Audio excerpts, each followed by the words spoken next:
శ్రీమతి సోనియా గాంధీ ఖర్గే గారిని నేను కలిసి పార్టీ అధ్యక్షుడిగా పూర్తి సమయాన్ని ఇచ్చే నాయకుడిని నియమించండి, తద్వారా ప్రభుత్వం తీసుకుంటున్న నిర్ణయాలు, ప్రభుత్వం చేపడుతున్న సంక్షేమ కార్యక్రమాలు, ప్రభుత్వం చేస్తున్న అభివృద్ధిని గ్రామాలలో, తండాలలో, గూడాలలో, మారుమూల పల్లెల్లో తెలంగాణ రాష్ట్రంలో ఉండే 4 కోట్ల ప్రజలకే కాదు, ఈ దేశంలో ఉండే 140 కోట్ల ప్రజలకు ఒక ఆదర్శ రాష్ట్రంగా తెలంగాణను తీర్చిదిద్దాలి అంటే పూర్తి సమయాన్ని కేటాయించే రాష్ట్ర అధ్యక్షుడు ఉండాలి, క్రియాశీలకంగా పనిచేయాలి, కార్యకర్తలతో సమన్వయం చేసుకునే వాడిని వెయ్యండి అని చెప్పి అధిష్టానానికి మేము అందరం చెప్పినాం.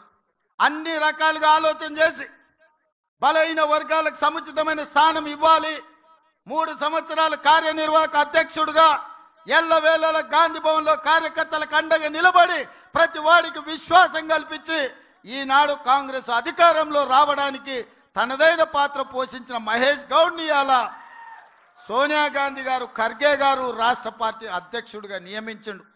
ఇవాళ ప్రభుత్వం చేసే ఎంత గొప్ప కార్యక్రమం అయినా పార్టీ నాయకత్వం ప్రజలకు తీసుకుపోయినప్పుడే దానికి ప్రయోజనం ఉంటుంది.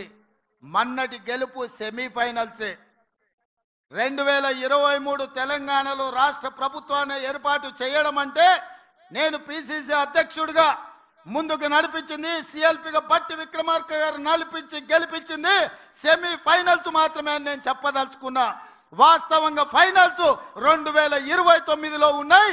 ఢిల్లీ ఎర్రకోట మీద మువ్వన్నెల జెండా ఎగిరేసినప్పుడే నరేంద్ర మోడీని ఓడించి రాహుల్ గాంధీని దేశానికి ప్రధానమంత్రిని చేసినప్పుడే ఈ దేశంలో మనం ఫైనల్స్ గెలిచినట్టు మిత్రులారా.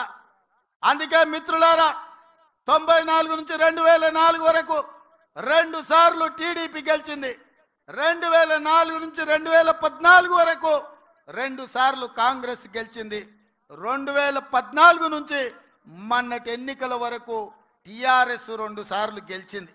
ఇప్పుడు నేను మీ ముందు గర్వంగా సగర్వంగా చెప్పదలుచుకున్న 10 సంవత్సరాలు నిరంతరాయంగా ఈ రాష్ట్రంలో కాంగ్రెస్ అధికారంలో ఉంటుంది.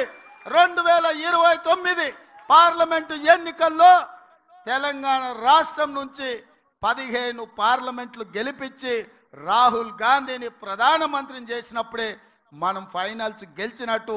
అప్పటి వరకు ఎవరు విశ్రమించొద్దు, ఎవరు సెలవు తీసుకోవద్దు, ఎవరు నిరాశ చెందొద్దు, మనందరం సమన్వయం చేసుకోవాలి. ఇంత ఫైనల్స్కి వెళ్ళే సందర్భంలో మహేష్ గౌడ్ గారి భుజస్కంధాల మీద మల్లికార్జున్ ఖర్గే గారు, కేసీ వేణుగోపాల్ గారు ఇవాళ కీలకమైన బాధ్యత పెట్టిండ్రు. నాకు సంపూర్ణమైన విశ్వాసం ఉంది మిత్రుడి మీద. ఖచ్చితంగా కార్యకర్తలకు అందుబాటులో ఉండి రాహుల్ గాంధీ గారిని ప్రధానమంత్రిని చేసే వరకు అహర్నిశలు కృషి చేసి కష్టపడి కాంగ్రెస్ను తెలంగాణలో గెలిపించి 15 పార్లమెంట్లు ఢిల్లీకి పంపించే వరకు మేమందరం సమన్వయంతో పని చేస్తూనే ఉంటాం. నిన్న మన వాడొకడు వీడొకడు మోపాడు, వాళ్ళు వీళ్ళు వాళ్ళ చెంచాగాళ్ళు కార్యకర్తల మీద కేసులు పెట్టాలనో కార్యకర్తల మీద దాడులు చేస్తామనో ప్రయత్నం చేస్తారు.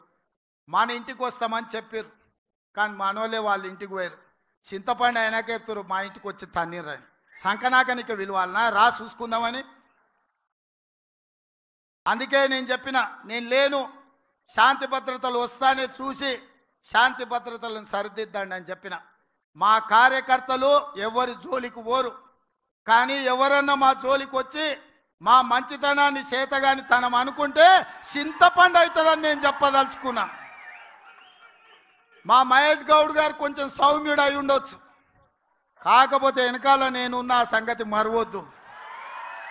ఎవరన్నా ఏదన్నా అధ్యక్షుడిగా సౌమ్యుడు వచ్చిండు, మా ఆటలు సాగుతాయి, ఊర్లలో మా ఇష్టం వచ్చినట్టు చేయొచ్చు అని ఎవరన్నా అనుకుంటుర్రేమో. నేను వెనకాలనే ఉన్న బిడ్డ.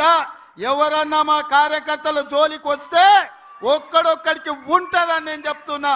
మహేష్ గౌడ్ గారు, నా విజ్ఞప్తి ఒక్కటే, ఒక్క పని నాకు పెండింగ్ ఉండిపోయింది. కార్యకర్తల ఎన్నికలు నేను చేయాల్సిన బాధ్యత ఈ లోపల మీకు వచ్చింది, అది మీ అదృష్టం. రాబోయే 3-4 నెలల్లో బీసీ కమిషన్ చైర్మన్గా నిరంజన్ గారిని నియమించినాం. బీసీ జనాభా లెక్కలు తీసి వాళ్ళకు రావాల్సిన వాటా వాళ్ళకి ఇచ్చి సర్పంచులు, ఎంపీటీసీలు, జడ్పీటీసీలు, మున్సిపల్ కౌన్సిలర్లు, మున్సిపల్ కార్పొరేటర్లు, జిల్లా పరిషత్ చైర్మన్లు, ఎంపీపీలను చేసే బాధ్యత మన ఇద్దరి మీద ఎక్కువగా ఉన్నది. ముఖ్యమంత్రిగా నేను, పిసిసి అధ్యక్షుడిగా మీరు సమన్వయం చేయాలి. ఇప్పటి వరకు జరిగిన ఎన్నికలు, ఎమ్మెల్యేలు, ఎమ్మెల్సీలు, ఎంపీలు ఇవన్నీ నాయకులకు సంబంధించినవి. నాయకులు ఎట్లో గట్ల నడుస్తుంది, కానీ కార్యకర్తలు కష్టాలలో ఆ కార్యకర్తల్ని గెలిపించి వాళ్ళని సర్పంచులుగా చేయాల్సింది